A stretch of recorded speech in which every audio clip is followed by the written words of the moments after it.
Tara, luto tayo. Marami akong gulay na nabili ngayon. Prito muna tayo ng bangus. Prito lang natin siya hanggang sa maging golden brown. Parang ganito lang yan. Tapos magpakulo tayo ng tubig. Ilagay natin yung kamatis, luya at sibuyas. At meron ako ditong ginamos. Galing pa sa Pangasinan to. De, joke lang. Dito ko lang nabili yan sa tabi-tabi.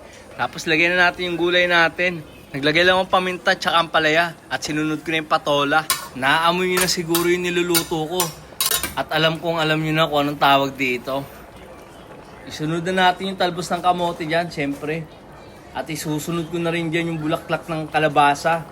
Pampakulay yan ng buhay. Maraming salamat sa Meksikano kong kaibigan. Binigyan ako ng tanim niya.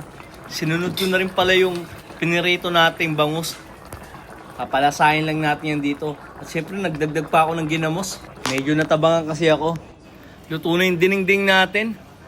Tara, kain tayo mga lods. Dinding para sa cooking ideas natin for today's video.